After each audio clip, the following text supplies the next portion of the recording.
So, welcome along to another edition of Isolation Interviews for Hospital Radio and my YouTube channel. My guest today is a talented broadcaster, the fantastically talented Iain Lee. Thank you so much for joining me. I didn't know this was going to be visual because look how awful I look. Look at the bags under my eyes, guys. I'm just not sleeping at the moment, and I look at that. Look at the bloodshot. That terrible state. Hey, Matthew, nice to meet you. Yeah, it's good to see you as well. So, I mean, obviously, we're in a very strange situation. This whole kind of isolation. Everyone's having to keep separate. How have you found it? Or how have you found this strange situation? I'm loving it. I'm loving it. You know, apart from the fear of my loved ones and myself dying of horrific COVID-19, I'm really enjoying it. The first couple of weeks I struggled with it, but I don't really like going out. I don't really like socializing, you know. So once I realized that not much had changed in my life, I thought it was great. I'm seeing more of my kids. I can visit my mum again now. I've been able to visit my mum the last couple of weeks in the care home. I'm having a great time. But I have to say, I'm aware that I'm in a very privileged position. I've got a nice house. I've got a little bit of a garden. I live near the countryside. So you know, I totally know that, that for some people this is driving them nuts. But personally, I'm having the time of my life. And would you say that in this time you've maybe changed the way you've done things? Because I know a lot of people now are doing more online, you know, like we're doing Zoom right now. So would you say it's kind of changed the way you work, I suppose? Not really.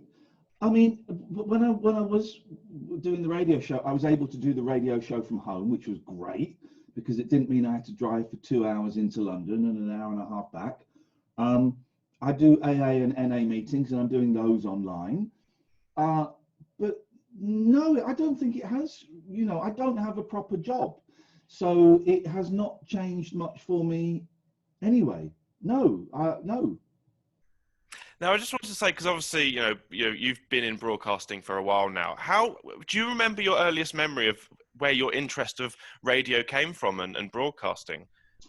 I wanted to be an actor when I was a kid, and when I was a kid, I mean, like from the age of 8 up to, you know, sort of 17, 18, I wanted to be an actor. And my teachers would go, oh, that's a cute idea, but what would you like to do as a real job? And I was belittled and made fun of. And there were 3 teachers really, Mrs. Ambrose, Mrs. Routledge, and Mr. Robinson, who kind of said, well, you know, maybe you could do this. Maybe you could be an actor. And they were really encouraging. But yeah, most of them kind of laughed and belittled me. I didn't really want to get into radio. Radio was never the plan. It was always TV. It was always to be an actor. And then I kind of got filtered off into presenting, which was fine. But radio was never the plan. But and I did it a few times at XFM and Milton Keynes station. But it was never a career. It was just something to do. And then I was really lucky that when the TV, and I listened to the radio, but when the TV work dried up, as it inevitably does, I was really lucky that LBC got in touch when LBC was a very different kettle of fish, and they offered me a gig. And I hadn't worked for 8 months, and I was like, oh, okay, I'll do it. But it wasn't a burning ambition, you know, that I was chasing. It was like, well, I haven't worked for 8 months and need the money. And really early on, I found out that I really enjoyed radio. I loved it much more than TV because it's more instant. You have much more control over it as a presenter. And after about 6 months, I realized that I was actually quite good at it, And it was a different skill to TV, and I preferred it. So, I can't remember what the question was. Here's what you're going to find out, Matthew, is that you will ask me a question and I will talk for so long that by the end of it, I'm talking about something completely different and I have no idea how I got there. So I apologize in advance, but the answer to your question is yes. That's perfect. Now, did you have anyone when you were kind of, you know, getting into radio that you looked up to? Anyone that you kind of learnt from? Clive Bull. It's all Clive Bull. I used to listen to Clive Bull a lot. I won't say when I was a kid because they had me for it, but certainly when I was, you know, from the mid 90s onwards, I was listening to Clive Bull, and I think I got onto LBC maybe about 2003 or 4, I can't quite remember. But Clive Bull, for me, is the greatest radio broadcaster this country has ever had, and God knows why he's not, you know, on every night. God knows why he's not a household name. He came close to it. I think he's the most versatile radio presenter I've ever heard. He can do anything. He can do the gardening phone-in and the legal phone-in. He can do the hard-hitting, you know, debate, and he can also do the surreal nonsense. When I worked with him at LBC, and I kind of went in, you know, doing weirdness, he was running side by side with me for a long time doing the weirdness. I think he's brilliant. I think he's the best. Now, you grew up not too far away from us because we're based in Reading. The Hospital Radio Reading is the station I'm normally on. So you're not too far, because you were born in Slough, if I'm right? I was born in Slough. I grew up on the Britwell estate in Slough, and I lived there until I was 11. And then we moved to Farnham Common, which is a couple of miles north of that. But yeah, I grew up in Slough. I went to Claycott School. I went to the Sir William Herschel Grammar School. And then I moved to London for a long time. Then me and my family moved to Windsor, and then I've lived there for a long time. I'm kind of out near Aylesbury now, so still not that far from Reading. But do you feel like you're sort of Berkshire born and bred, and because there's always the divide with Slough as to whether it's Buckinghamshire or whether it's Berkshire. I know some people. Slough is Berkshire. Slough is Berkshire. No, when we crossed that line from Slough to Farnham Common, the Bucks divide, very different. Very different. I like Slough. Slough, you know, it's a rough ride. But I like Slough. I had some great times in Slough. Still go to Slough occasionally to the pictures. So yeah, no, I've got a soft spot for Slough. Now, obviously, we have to talk a bit about Talk Radio, because that was where you from 2016 up until recently, you were there. And I mean, a great show. You were on from 10 till 1. So tell us, what was that show like to do? Because it looked like you had a lot of fun. It was wicked. It was great. It was the most fun. It was when I went to Talk Radio, and I knew they were relaunching Talk Radio. I went to them and said, I would really like to do a show here, but the show I would want to do is the 10 till 1 at night. And Liam, the guy who was putting the program together, said, well, we'd kind of be interested in offering you drive or breakfast. How would you feel about those? And I went, nah, I don't fancy it. I've done drive, I've done breakfast, and while they are the higher profile shows, I didn't enjoy them as much because there's too much focus. There's too many bits of business you have to do, like the travel and the weather and all of that. And you're constantly being battered if you're not getting the listening figures. Whereas 10 o'clock at night, the pressure's off you. And more importantly, you have more time to talk to people. You know, on breakfast, if you get an interesting caller, you can't really spend any more than 3 or 4 minutes with them before you have to move on, because with the nature of that show. But on, you know, if you've got an interesting caller at 11:30 at night, you can keep them on until 1 o'clock in the morning if they're that good, you know. And so I enjoyed that, and I stopped quite a while ago doing this to be famous or doing this to lead. You know, the dream is quite often for a radio presenter, I want the breakfast gig. Oh, I want the breakfast gig. I didn't want that. I want to do the best radio. And for me, nighttime, particularly 10 till 1, is really exciting, man. Really exciting. I mean, was there maybe a show or a moment that you kind of, like an iconic moment in your time there that sort of always sticks in your mind as like a favourite? I got loads. I was so lucky that I was able to bring over my best friend, Catherine Boyle, we've been working together at a local BBC station. And I got the boot there, as I always do. And I went to Talk, and Talk were like, okay, we think we're going to offer you the 10 till 1 slot. And I said, right, another thing that I want. I'm not very good at demanding. I said, another thing I want. If you want the best out of me, you have to bring my producer over.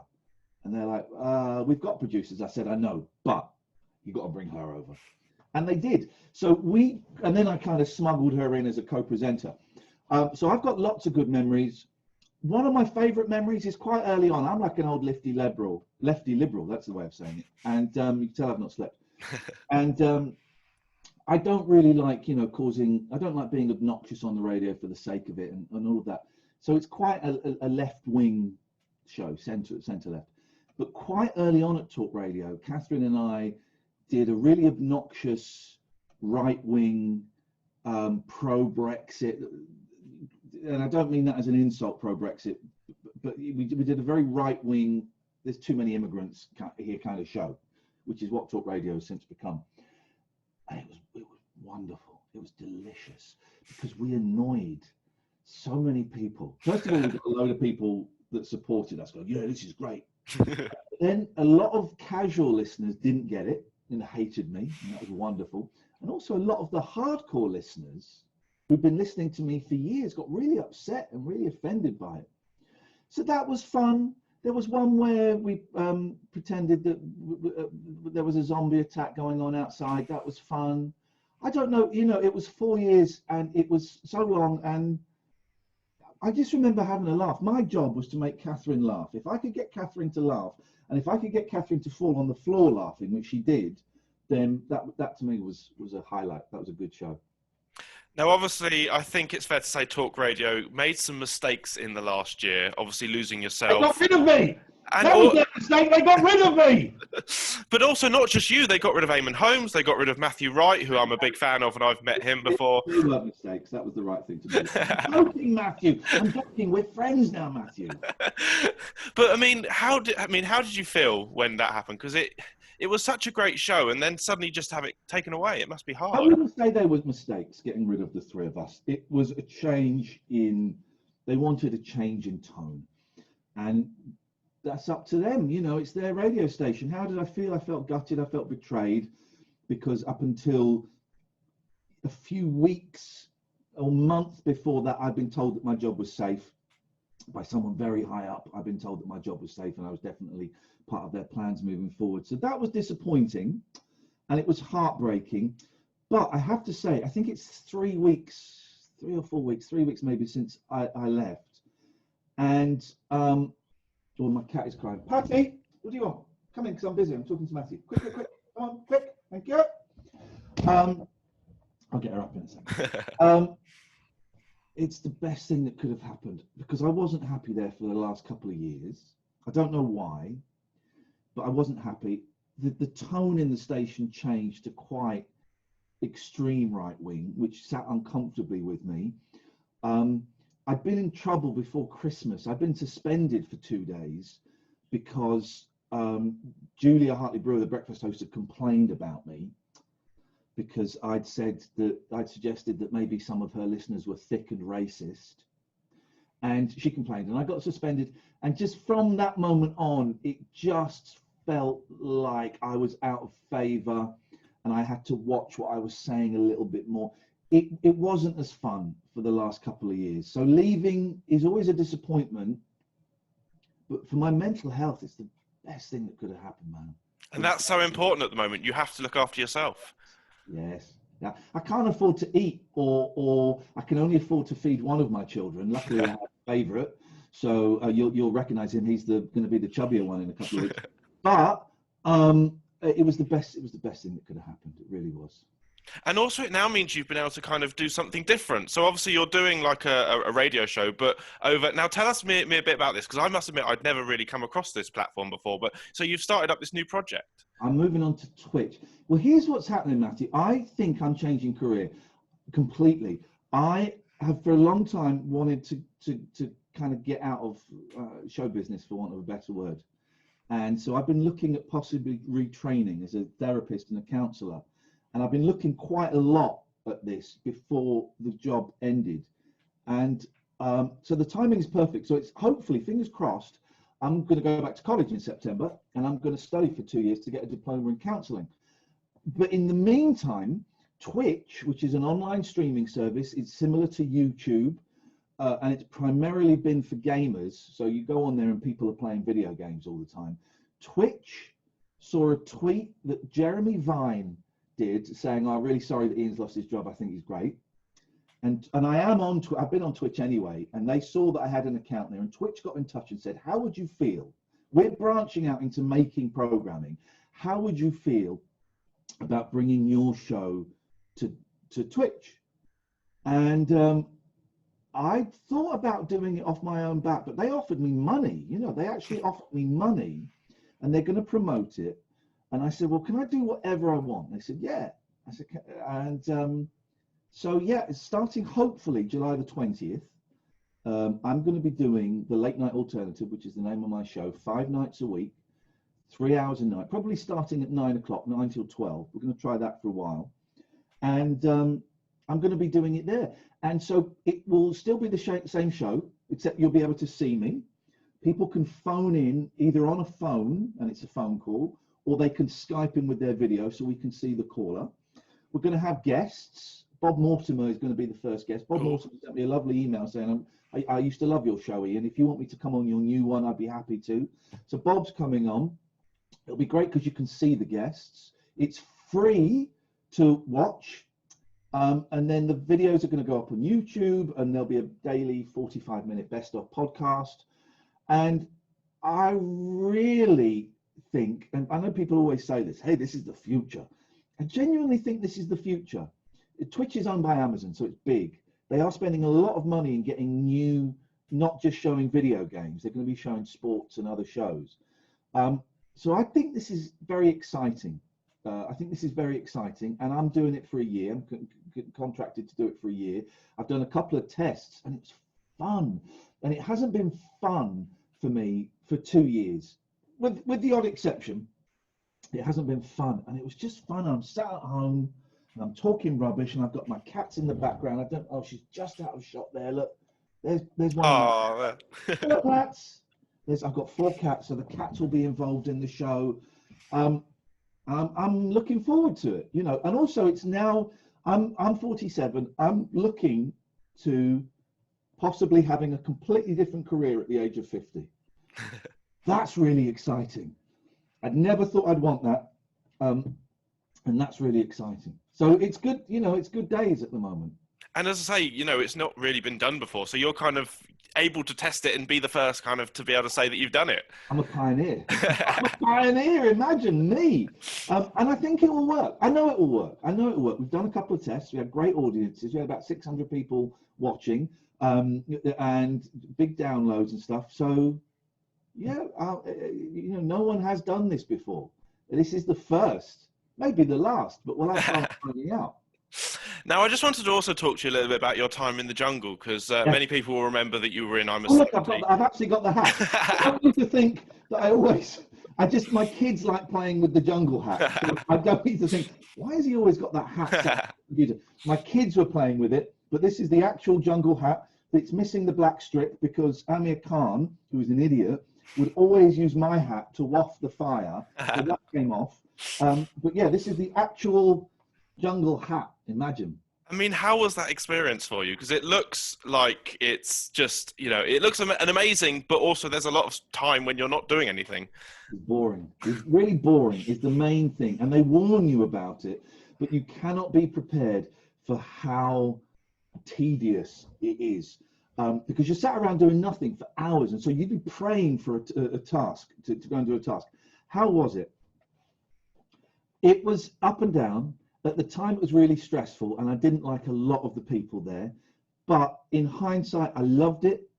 I did it for 3 reasons, right? I did it because I was getting divorced and I needed some money. I did it because I was about 18 months into the TALKRadio show, and TALKRadio were not promoting the station or the show. And I thought, well, here's an opportunity to go on camera in front of 15 million people and say I'm doing a radio show. And it worked. The numbers went up. And the third reason, because my kids, who were, let's say 6 and 8 at the time, had never really seen me on TV. Apart from a few things, they'd never really seen me. And I thought they're now a good age where they can see what I used to do. Hello, Pat. This is Patty, my little baby. They're at an age now where they can see what I used to do, and they will find it hilarious seeing me covered in spiders and goo and all of that stuff. And they loved it. They loved it. You know, for a while I was a hero in their eyes. So that's why I did it, and it ticked off all those. It did everything I wanted it to do. And I made a couple of good friends. I'm still friends with Shappy and Jenny, and it's something I look very, very fondly on. Yeah, overall, I really enjoyed it. Yeah, I'm very proud of it. And if you were ever offered the chance to go back, would you, or do you think you'd yeah? Yes, of course I would. It was a laugh. Um, it pays very well, and it was fun, and it was a laugh, and it was a thrill and an honour to be considered for, it's the biggest show in town, So they'd asked me a few times to do it, and the timing hadn't been right. So this time the timing was right, and yeah, I loved it. If you're vaguely famous, or if you were famous 20 years ago and you get asked to do it, do it. Great fun. Are there any other sort of shows like that, sort of, that you would do the dancing, or any of those sort of shows you would do? I would love to do the dancing. I would love to do the dancing, but I'm not really kind of the material that they would ask. But I would love to do the dancing. I'd be terrible at doing the dancing, but what fun! That is probably the only. Let me take this off because I look like an idiot. That is probably the only reality show where when you come away with a skill, you actually learn something. I came away from the jungle broken and battered, but you come away from the dancing and you've learned something. I'd do that. If they brought back Big Brother, I would do Big Brother. I'd do any of those things. But the difference now is, Matthew, as I said before, I was partly doing the jungle to further my career. If I did these things now, it wouldn't be to further my career, because I don't really see my career as being in TV or broadcasting for much longer. I will be doing it for the experience. I'll be doing it to get a few quid in the bank. I'll be doing it to show off to my kids, and they're all valid reasons, So yeah, I'd do anything. And also, of course, it'd be, it's great for your mental health to kind of get out and learn new things as well. Yeah, that is. The jungle wasn't good for my mental health. I went nuts when I came back from the jungle. A lot of people really struggled. The psychology, the mental health protection that is put in place is not very good on the jungle, and it was easy to cheat it. And I went nuts when I did the jungle, and I came back and I did, I went absolutely crazy for a few months, as a lot of people did. But yeah, dancing is supposed to be good for your mental health, to keep fit, which I think we could all do, because this lockdown, ain't helping anybody's waistlines, and it'd be nice to be able to imagine being out, right? And there's like some dancing going on, and no one knows you can dance, and you go, I'll have a go at this, and you get up and you can do some wicked moves. Awesome, man! Just show everyone off. Awesome. Now, I just want to say it's been an absolute pleasure talking to you. I could carry on forever. But I just wanted to ask... Don't go, Matthew, don't go. Talk to me forever. I haven't got any friends. Talk to me forever, please. I wanted to ask, of course, have you got any messages for the lovely people listening in hospital who are, maybe not having the best time at the moment? Have you got anything to say to them? Yeah, hang in there, man. Hang in there. It's tough being in hospital. I've had a little bit of experience, but I've had a lot of experience with people in my family. Hang in there. Big respect and love to the nurses and the doctors and the porters and the kitchen staff and the cleaners and all of those people. You've been getting applauded during the coronavirus and the lockdown. I hope you all get pay rises, because that's what you need. You can't eat applause. And I just think that everybody that works in the NHS, and I mean everybody, the dude that sat at the front desk, everybody, you have my respect, because you're keeping what's going. And if you're in hospital, I'm really sorry in hospital, and get well soon. Get well soon. Thank you so much. It's been an absolute pleasure. Of course, keep safe, and thanks again for your time.